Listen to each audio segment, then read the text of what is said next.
Your head's down over a client 2 hours into a full set, and your phone is buzzing with people trying to book, reschedule, and ask about weekend openings. You can't stop mid-lash to answer, and neither can your team. That's where Gloss Genius comes in, handling scheduling, payments, and admin automatically, so your books stay full and your business keeps growing while everyone's hands stay busy.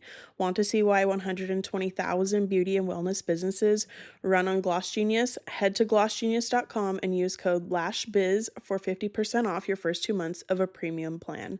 Okay, let's get into today's episode. Welcome to Lash Biz Babes, the podcast for solo beauty business owners who want to build a full clientele and create a business and life that they truly love.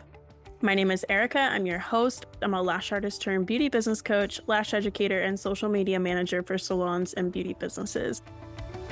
I'm so happy that you're here. Let's go ahead and jump into today's episode.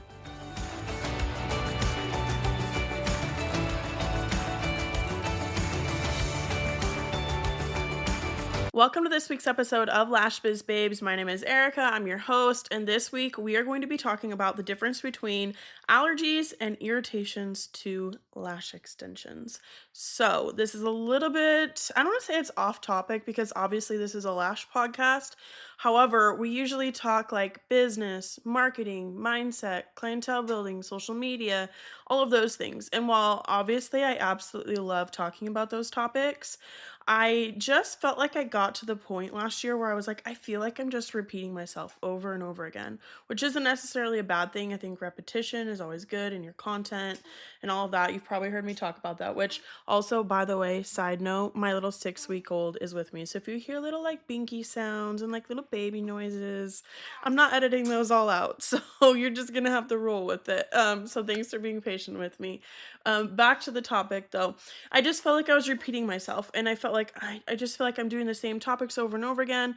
Not necessarily a bad thing, but I was like, I want to switch things up for this season of the show, and I want to bring more education and like really help lash artists even more. So we're going to be mixing in some technique topics like this moving forward as well. So that is why we're going to start talking about these things. But before we get into the meat of this episode, I wanted to preface this with really that I've been in the lash industry for almost 12 years now. My 12-year anniversary of when I took my first official lash course will be in December. However, I even took lash courses before that when my sister was a lash trainer, and I would sit through the classes with her and be the model and yada, yada, yada. So I've really been around the industry for, 2012, I think. So 14 years, been around the industry for 14 years, been around it and in it for that long.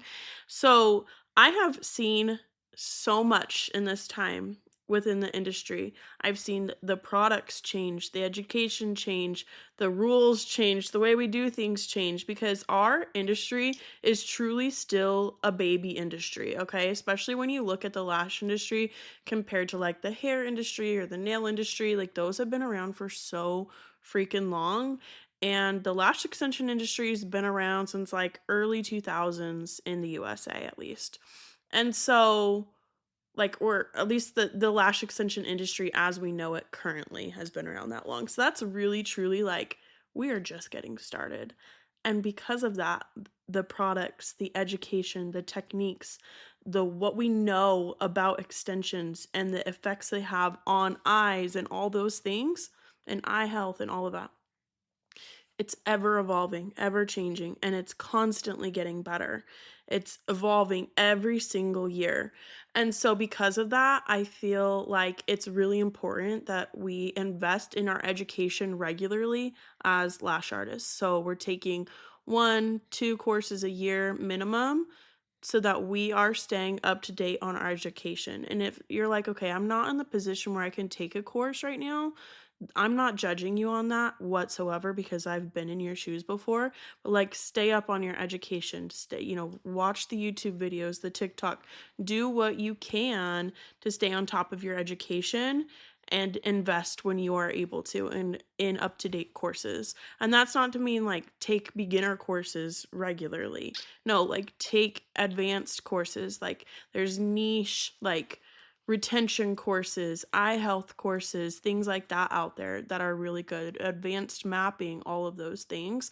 Like you can take those more niche advanced classes. And that's what I'm talking about, as especially as you grow in your artistry and you've been in the industry longer, like continue to invest in that education, because otherwise what you see happening is the education and the products and the techniques are more advanced than what you currently know, and what you were taught in your course might not be up to date, might not be the latest and greatest or what we know now.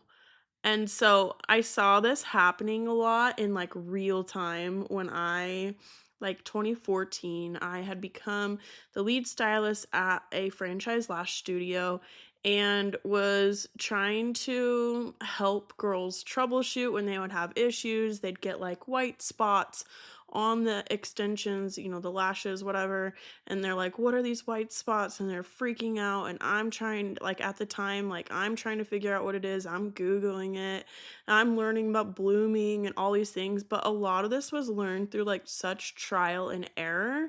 And it was so interesting because I had this one experience at this franchise studio while I was the lead stylist there, where I had a client who came in and I was explaining aftercare procedures to her. And at that studio at that time, they had us, like, you had to stick to what they, as the studio, put out. Like, everything was very systemized. You would tell all of the clients the same aftercare. You couldn't, like, say it differently. You couldn't give them a different style other than the four styles they had to offer. Like, you had to do things exactly their way. And because of that, I was having to tell people that they had to wait 48 hours until they could get their lashes wet. And so I'm telling this client that, okay, you can't get your lashes wet for 48 hours while I'm nano misting her. Now, nano misting obviously has water in it. This was distilled water in the mister at the time. And so I'm misting her and telling her, okay, don't get your lashes wet for 48 hours. And then she goes, "Oh, well, what are you doing with, like, what is coming out on my lashes right now?" I was like, "Oh, it's distilled water." And she's like, "Oh, I thought it couldn't get my lashes wet. Like, what if I can't get my lashes wet, then how come you can use that on my lashes?" And I had to sit there and think about that for a minute because I did not have an answer for her. And I was honest with her about that. Like, listen, I actually, that's actually a really good question. And I'm not really sure what the answer is to that because this is what I was taught, but this is what we're doing. This is what we're supposed to tell people, but this is how they have us do things. I'm just following what I've been told, basically. And she was like, "Oh, well, I appreciate the honesty." And I was like, "You know what? I'm going to go research that and I'll get back to you on it next time you come in." Right. And so that was the first time in my lash career that I remember just questioning what I was being taught in classes. Because at the time, people were still saying, like, don't get your lashes wet for 24 hours.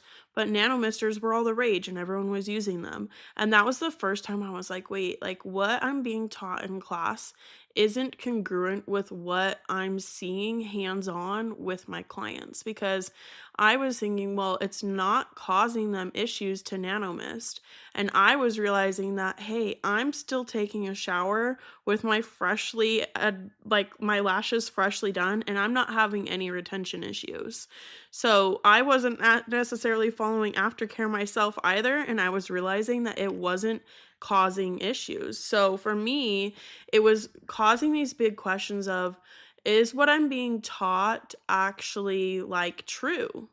Is this like, I'm just going with what I'm being taught, but what I'm seeing hands on is different. So I need to do my own research and figure out, like, why do they say, no water for the first 24 hours? And is that actually true?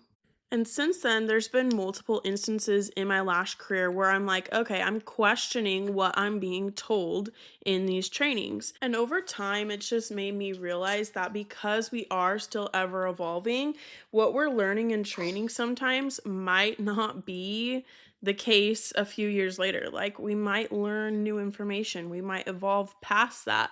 And so I always feel like it is so important that no matter what you are taught or what you learn in a lash training or even in free social media content, whatever, like you question, I don't want to say like question it like they're saying it, that you think they're wrong or whatever, but like really taking that information in and see if that is congruent with what you're doing hands on.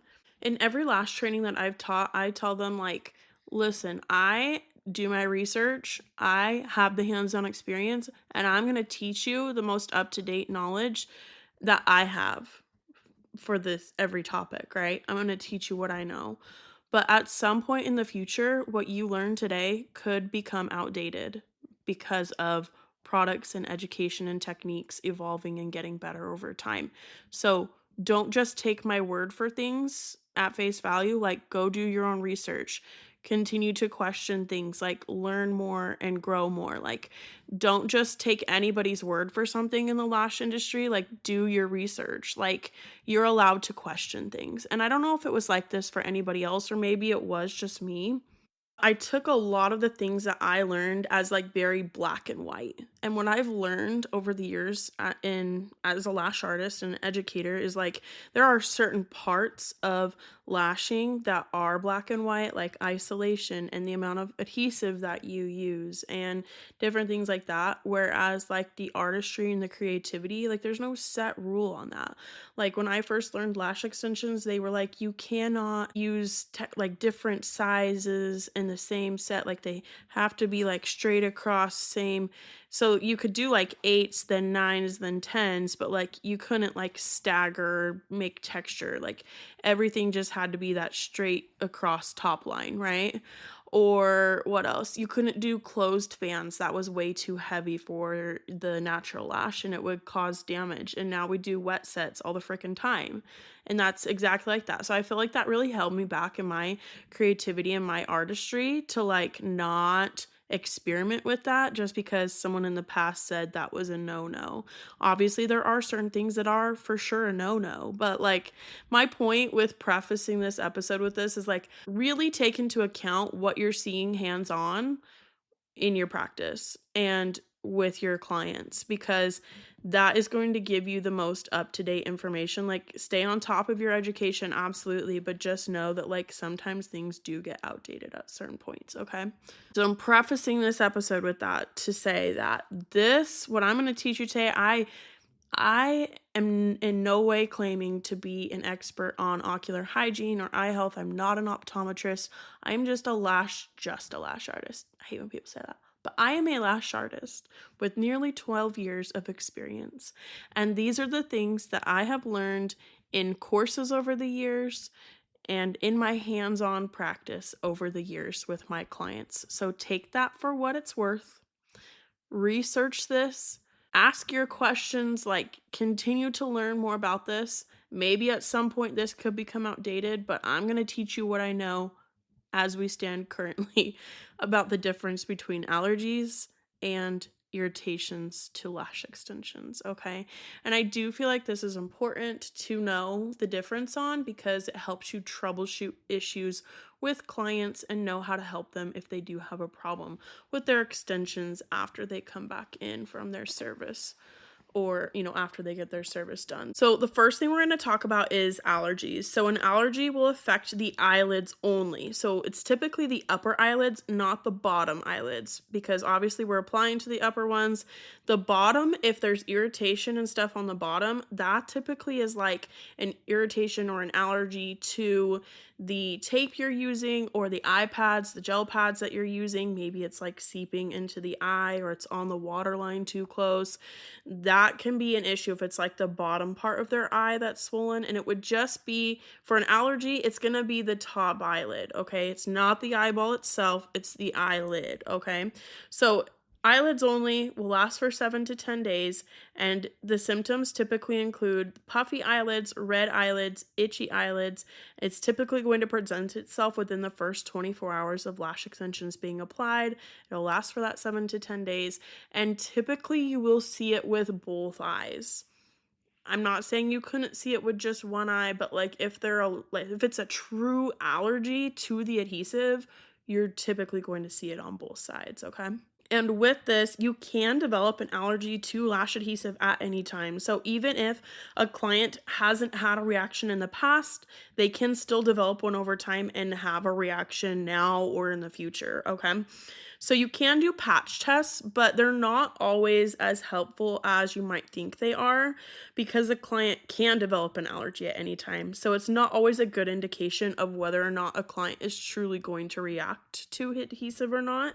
If you do decide to do a patch test, so definitely if you're taking on a client who's like, I'm sensitive or I've had an allergy in the past, I definitely would start with a minimal patch test and see how they do. Personally, my lash practice, like as a lash artist, my opinion and my way of doing things, I'm not going to take on a client who says that they have had a lash.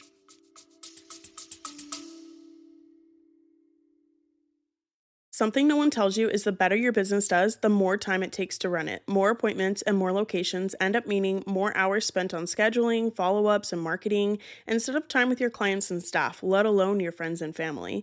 There's a better way where you can keep growing and get more time back. Gloss Genius is the intelligent system that handles more of the work for you. Scheduling, payments, staff management, marketing, and client follow up all automatically, working in the background to fill your calendar, grow your revenue, and keep clients coming back. 120,000 beauty and wellness businesses trust it to run their operations so they can focus on their vision. Ready to earn more and actually get your time back? Use code LASHBIZ at glossgenius.com for 50% off your first 2 months of their premium plans. Now, back to the show. Allergy in the past. Like, I've just found that they don't get better. They typically get worse over time, and I feel like it's a liability issue. So like I won't take a client who's allergic, but that's my personal opinion. You do what you feel most confident and comfortable with. Just make sure you have that liability insurance on hand just in case. But if you do decide to do a patch test, don't ever perform a patch test by applying the lash adhesive directly to the skin. That is not how lash adhesive is intended to be used directly on the skin.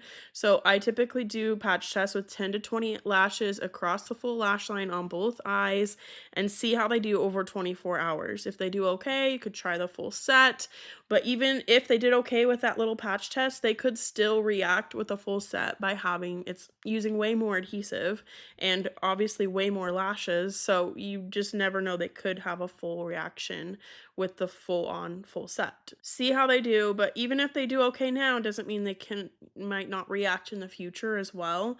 But if your client has a true allergy, it's technically considered contact dermatitis. But here's the thing is that we are not doctors or medical professionals, and it is not within our licensing. If you're in a state where you have to be licensed for lash extensions, like it's not within our licensing scope of practice to diagnose our clients with anything and to recommend any type of medication or cream for them to take for this. So we cannot and should not be recommending any type of allergy medicine, Tylenol, Benadryl, anything like that. We cannot be diagnosing or recommending Flonase. Do not use Flonase on your clients, please. It is not intended for use on the eyes. And again, we are not medical professionals. And that is not something that is within our scope of practice to be using on our clients. It is a huge liability, and you're putting your licensing at risk for it. And so with that, if you believe your client has a true allergy to lash extensions, refer them out to their optometrist, refer them out to their doctor, let them help your client work through it. Okay? That's not on us. That's not something we can handle. And so it can be a really good idea to like partner with an optometrist in your area to like recommend your clients to them if they don't already have their own, but like you just have to when in doubt, refer it out. That is my theory on things when it comes to like true allergies or issues with your clients and their lash extensions. But if your client does have a true allergy to extensions, there's not a whole lot you can do to remedy that. There's obviously UV systems and all of that out now, and that is also not foolproof. for lash allergies. Like, there's no guarantee that someone who's had an allergy in the past won't react to it now. From my understanding, there are some like sensitive clients and things who have better outcomes with UV, but it's not guaranteed. So, a true allergy to the actual adhesive, puffy eyelids, red eyelids, itchy, it's gonna be, kind of like they'll wake up the next day and start having the symptoms, okay? And it's just gonna be the eyelids only. So, that's like a huge indication as well. So an irritation is going to be the eyeball only, and it's going to last for 24 to like 72-ish hours, depending on how bad it is. Okay. So an irritation is usually eye redness from adhesive fumes, and this will go away on its own within 24 to 48 hours. Typically, eye redness from fumes is caused by the client's eyes being open, even just slightly during the application process at all. Okay. So if your client has watery eyes or any kind of burning or uncomfortableness during the application process, that is not normal. And if their eyes are like watering, but they're not saying anything, I would ask them, like, how are you feeling? Is anything stinging, burning, uncomfortable? Because that typically indicates that either the eyes are slightly open or the bottom tape or pads are too far up, like they're sliding around, they're rubbing on the eye, they're doing something, okay? One thing that I always love to tell clients before their appointment starts is that if you are having any type of stinging, irritation, burning, like any uncomfortableness during your appointment, please let me know so that I can adjust during the appointment. Because sometimes, especially if a client is new to you, or even sometimes if they're not new to you, they might be a little uncomfortable speaking up or saying anything. And you want to open that door of communication for them so that they do feel comfortable speaking up during their appointment. So I always tell them, like, let me know so that they know they can speak up and they should speak up, because eye redness and irritation during the appointments honestly is not normal. I feel like it got normalized somewhere along the line, and it's really not that normal. It should not be normal. And so any kind of like irritation, it's going to affect the eyeball only. And one thing that I think is really pertinent with this conversation as well is if it affects the entire eyeball, as far as like its redness on the bottom of the eye and the top of the eye, that's typically from adhesive fumes. Okay. So it's affecting the whole eyeball, it's causing redness. That's like from the fumes. If it's just the bottom of the eye, or you can see like when the client looks up, there's like a red line on that bottom part at all. That's typically from the tape or the pads rubbing or doing their thing too close, like maybe they were applied too close to the eye, or like on top of the waterline or something. So that's how I can always tell the difference between like if it's from fumes or maybe their eye was open, if it's from the tape pads. And so typically with irritations, they can have it right after their appointment. They will like open their eyes, have eye redness. Sometimes they might wake up with it like the next day or have it a few hours after their appointment, but it can happen as soon as right after and beyond. If they're going to have issues with eye redness, it's going to present itself within 24 hours of the appointment. They're not going to wake up like 2 days later and have issues. It's going to happen at least by the next day at the latest. And it's not something that I typically would recommend doing eye drops for. And this is from my own personal experiences with this happening to myself. Because when I had pads that rubbed too close and I woke up with this irritation, like it hurts really bad. Honestly, it's not comfortable at all. And I would do like eye drops, and I don't know if I just got ones that weren't great for it or something, but it made it hurt even more and stung even more. So, like, again, we are not doctors. We cannot diagnose, we cannot recommend anything. So, if they are having issues, if they are worried, if they are concerned, if they have questions, if this happens, send them to their optometrist, refer them to their doctor, and have the medical professional help them out. I would not recommend, like I said, I had issues with eye drops with this, but in my experience, because I have had this happen to me like so many times over the years, it will go away within 1 to 3 days. If it's really bad, it will take longer. So we were going on a trip to Costa Rica once, and I got my lashes done beforehand, and I had it really bad on my right eye where like the pads or something had rubbed up against it, and it was uncomfortable during the appointment, but I was too nervous to speak up, so I didn't say anything. But it like hurt during the appointment, and then it hurt really bad for like the first few days, and I was really concerned because we were going out of the country, and this was like the first time this had happened to me, but it honestly just cleared up on its own within a couple of days. But typically, if it's really bad, it's going to take 2 or 3 days to clear up, but it will heal itself on its own with not having to do anything. If it's just minor, it's going to go away within a day or two at most. And in my experience with this, once it happens on one eye, that it typically is like more likely for it to occur on that eye again. I don't know the science behind that or what, but like it happened to my right eye that time. And then my right eye was just really susceptible to that moving forward. And like it was just like really sensitive to that. So, also with this, if you're noticing redness, it can happen in just one eye as well. So, like allergies, typically you're going to be both eyes. Irritations like this can be just one eye at a time, because if it's just one eye that has the issue with the tape or the pads, then it's just obviously going to be the one eye that's irritated. So again, that's another difference that can help you troubleshoot if it's an allergy or an irritation and what to do about it. So typically, just generally speaking, if they do have any issues at all and you're not sure, if the client has questions, if they are concerned, just refer them to their optometrist. But allergies are going to present within the first 24 hours, and they are going to last for a longer period of time, that 7 to 10 days. And it's just going to be the upper eyelid typically.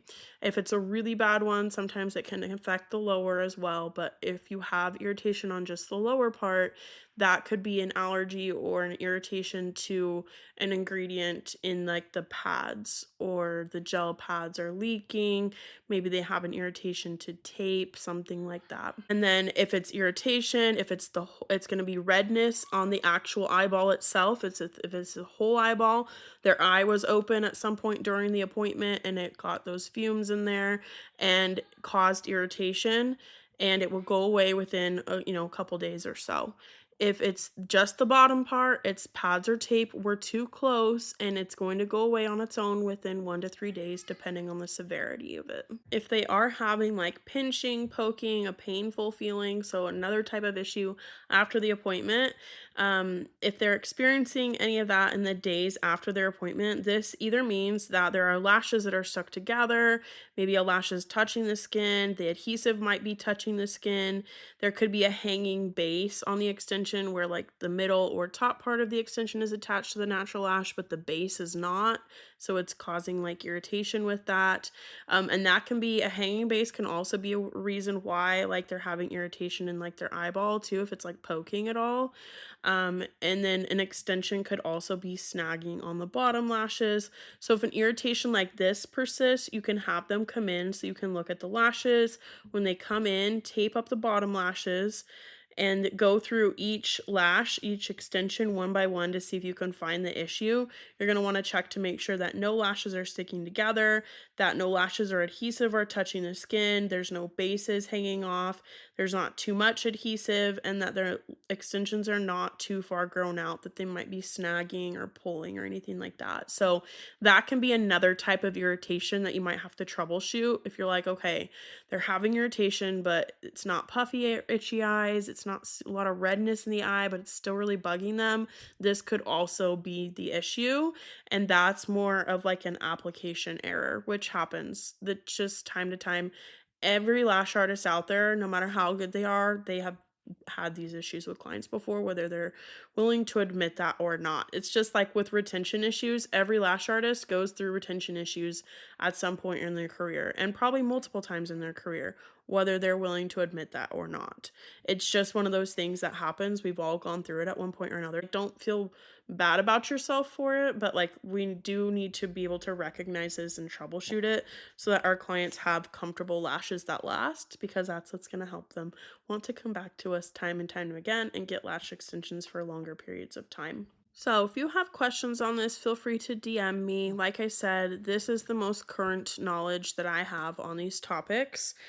Research this. Learn from your hands-on observations and experiences with your clients and apply what you learn moving forward. invest in your education, and especially with like ocular hygiene, I feel like we are learning so much about the effects of lash extensions on eye health. We do have a couple episodes with optometrists that you can listen to if you haven't already. I don't have the episode numbers with me off the top of my head, but you can go back and search for them. We've got 2 different episodes with 3 different optometrists on there, so those are really good listens as well.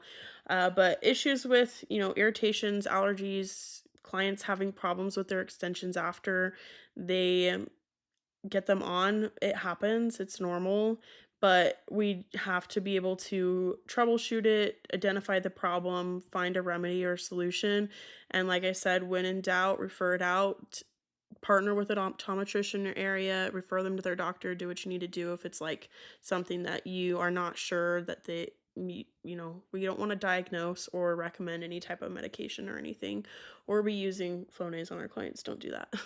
So there's my spiel for the day. I hope you have a wonderful week. Feel free to DM me if you have questions.